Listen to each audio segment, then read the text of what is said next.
I never planned to keep my success a secret, but when you grow up with parents like mine, you learn that sometimes silence is your greatest weapon. My name is Sarah Chin, and this is the story of how I built a $900 million company while my family thought I was failing. The garden table at my parents' weekly family dinner felt smaller than usual that Friday evening. Maybe it was the weight of the news I knew was about to break, or maybe it was just the suffocating disappointment that seemed to radiate from my mother's perfectly pressed silk blouse. "Sarah, darling," Mom began, delicately cutting into her salmon. "I ran into Janet Wong at the club yesterday. Her daughter Jessica just made junior partner at Goldman Sachs." She paused, letting the achievement hang in the air like a guillotine blade. "Wasn't she in your class at Harvard?" I took a slow sip of water, already knowing where this was heading. "Yes, Mom, we had several classes together." "Such a smart girl," Dad chimed in, not looking up from his phone. "Following the proper path. Unlike some people who throw away perfectly good careers to play entrepreneur in their garage." 3 years ago, their words would have cut deep, but tonight, they barely touched me. I checked my watch, 7:45 p.m. 15 minutes until the Wall Street Journal article went live. "Speaking of my garage startup," I said, pulling out one of my business cards and sliding it across the table. "I brought you a new card. We rebranded last month." Dad picked it up between his thumb and forefinger like it might be contaminated. "Chin Innovations," he read with a smirk. "Very original, Sarah. What happened to that cute little name you had before? Something about butterflies?" "Chrysalis Tech," I corrected him. "We outgrew it." Mom put down her fork, concern etched across her perfectly maintained features. "Sweetheart, I think it's time we had a serious discussion about your future. You're 32 now. All your cousins are established in their careers, starting families." "I have a career, Mom. Playing with computers in your garage is not a career." Dad's voice rose as he slapped my business card down. "We didn't spend a fortune on your education so you could waste your life on this hobby." I felt a familiar tightness in my chest, the same one I felt 3 years ago when I quit my prestigious consulting job to start my company. Back then, their disapproval had nearly crushed me. Now it just served as fuel. "Do you even make any money?" Mom pressed. "When was the last time you took a real vacation or bought new clothes? That blouse you're wearing, I swear I saw it at last year's Christmas dinner." I touched the simple blue silk blouse, one of my favorites, actually, and smiled. "I do all right, Ma." "All right," Dad scoffed. "Your brother James just closed a $50 million deal at his firm. That's doing all right. You're playing pretend CEO with a bunch of computer nerds." 7:55 p.m. 5 minutes to go. The thing about my parents is that they've always measured success in very specific ways. Prestigious job titles, designer labels, luxury cars, and country club memberships. When I graduated from Harvard Business School, they had my life planned out perfectly. Join a top consulting firm, check. Climb the corporate ladder, started. Marry a suitable man from our social circle, pending, and live the life they'd worked so hard to provide. Instead, I discovered something they couldn't understand, a vision. It happened during a routine consulting project. I was helping a major bank upgrade their cybersecurity systems when I noticed a fundamental flaw in how financial institutions handled digital transactions. There was a gap, small but significant, that no one else seemed to see, a way to make digital banking not just secure, but virtually unhackable. The idea consumed me. I spent months researching, developing, testing. When I finally understood what I had, I tried to explain it to my firm's partners. They patted me on the head, metaphorically, and told me to focus on my assigned projects. So I quit. The day I told my parents I was leaving my 6-figure consulting job to start a cybersecurity company, you'd have thought I'd announced I was joining a cult. Mom cried. Dad yelled. My brother James, the golden child, tried to have me committed for a mental health evaluation. "At least tell me you're still meeting with that nice Richard Wong," Mom said now, bringing me back to the present. "His investment firm is doing very well, and he comes from such a good family." I checked my phone. 7:59 p.m. Actually, Mom, Richard's firm tried to invest in my company last year. Really? Dad's head snapped up. What happened? I turned them down. Their valuation was too low. Mom threw up her hands. Of course you did. Heaven forbid you take advice from successful people who know what they're doing. 8 o'clock p.m. Right on cue, 3 phones chimed simultaneously, mine, Dad's, and James's, who had been uncharacteristically quiet all evening. Breaking news alerts from the Wall Street Journal. What the Dad's voice trailed off as he read the headline. His face, normally tanned from weekend golf sessions, went pale.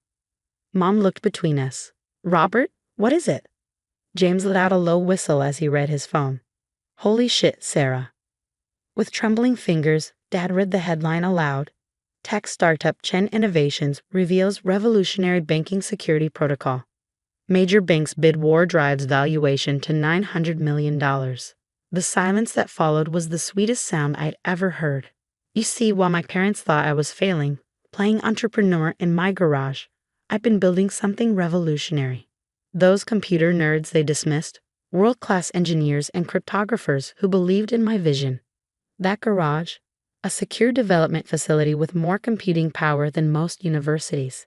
And today, after 3 years of work, dozens of patents, and successful pilot programs with 3 major banks, we were finally going public with what we built. 900 million? Mom stammered, reaching for Dad's phone. There must be some mistake. No mistake, I said quietly, taking another sip of water. The valuation is actually low. We turned down a $1 billion offer from Goldman last week. They wanted too much control. Dad's hand shook as he poured himself more wine, spilling some on the pristine tablecloth. Mom didn't even notice, too busy scrolling through the article, her eyes growing wider with each paragraph. The article doesn't even tell the whole story. I continued, warming to my subject. Would you like to know how many banks are currently bidding for our technology?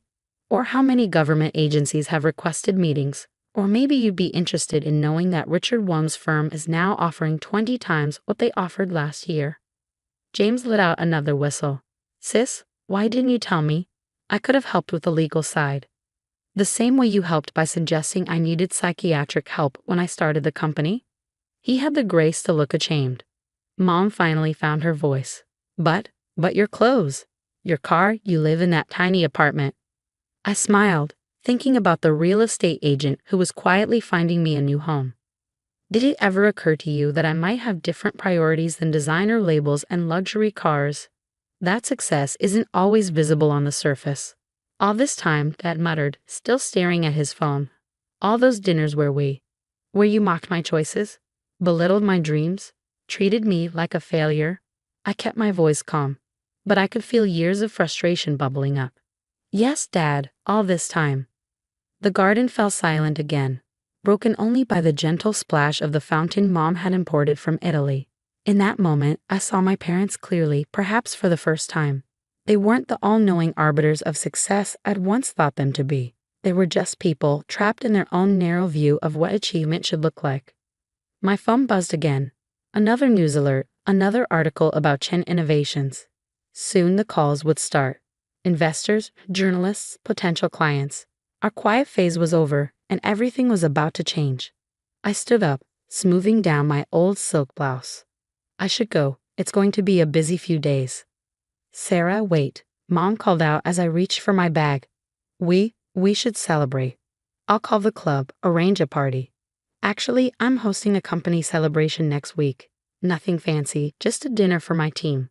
The brilliant computer nerds who helped build this company. You're welcome to come if you'd like to meet them. I walked to my car, my practical 3-year-old Toyota, leaving them at the table, still shell-shocked.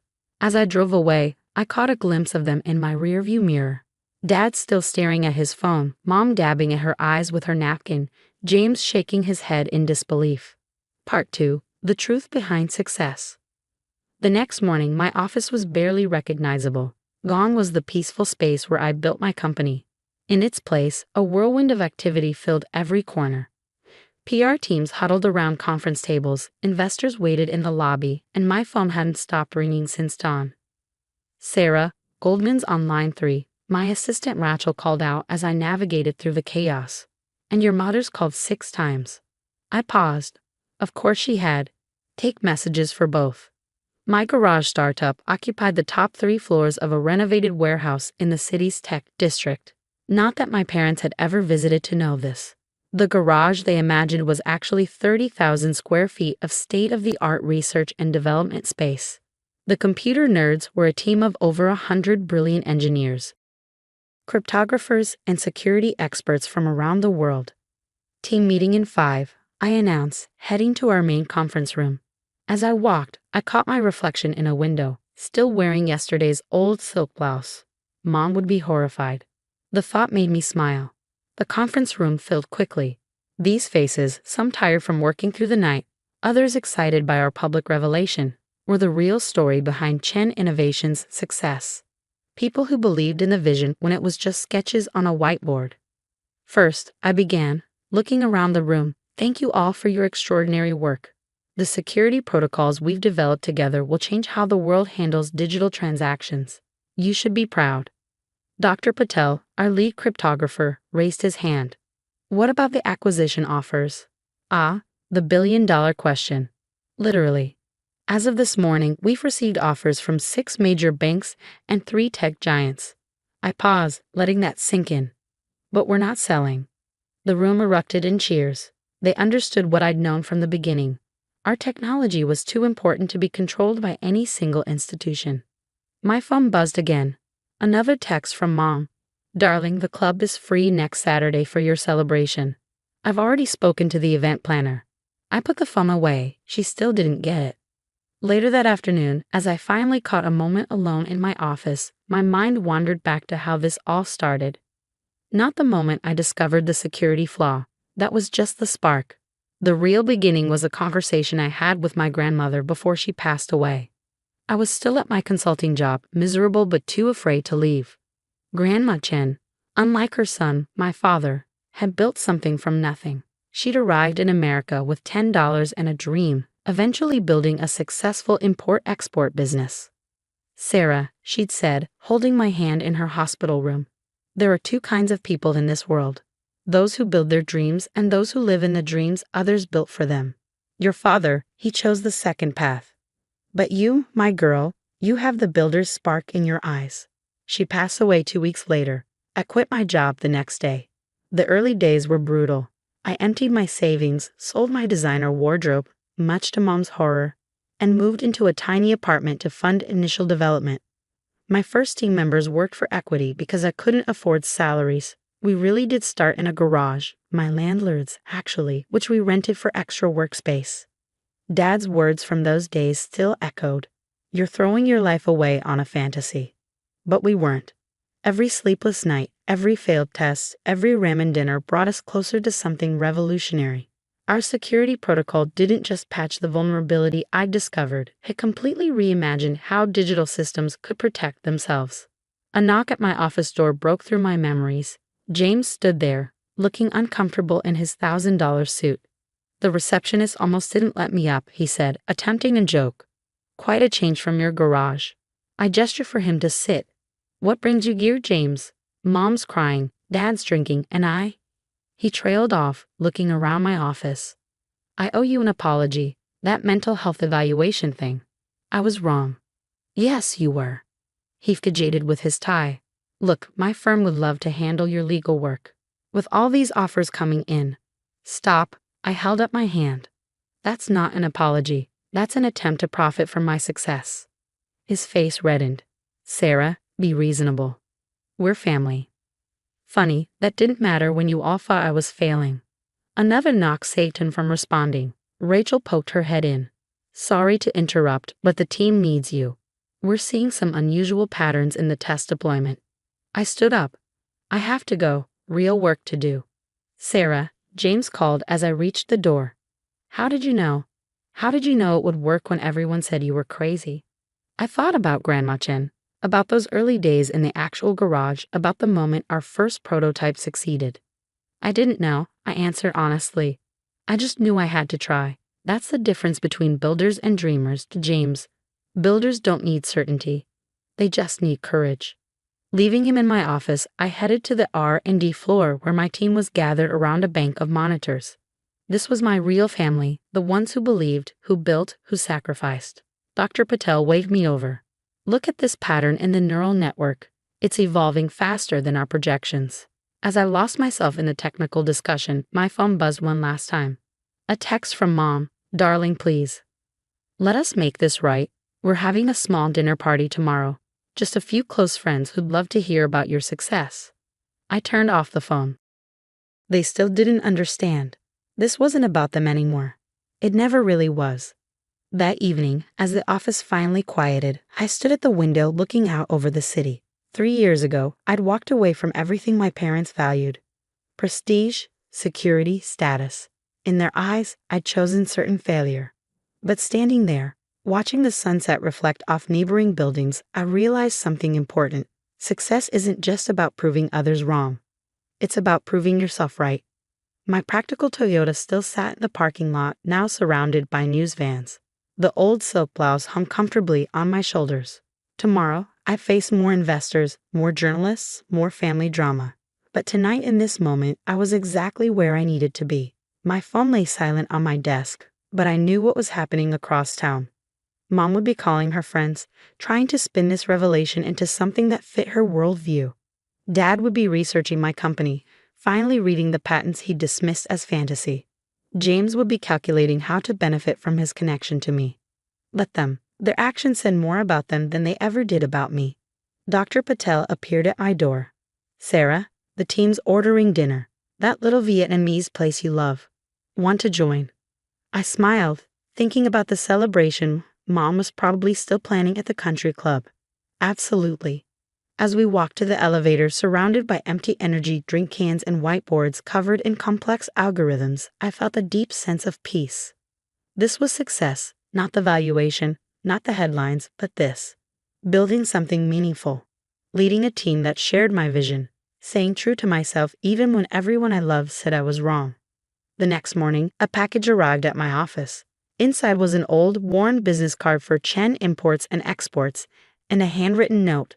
Found this in your grandmother's things. Thought you should have it. Dad. I pinned the card to my wall, right next to my joke of a business card that he'd mocked just days ago. Grandma Chen would have understood. She would have been proud not of the $900 million valuation, but of the courage it took to get here. My phone buzzed. Rachel this time. The Pentagon's on line 1. They want to discuss potential applications. I smiled, picking up the phone. Time to build something even bigger.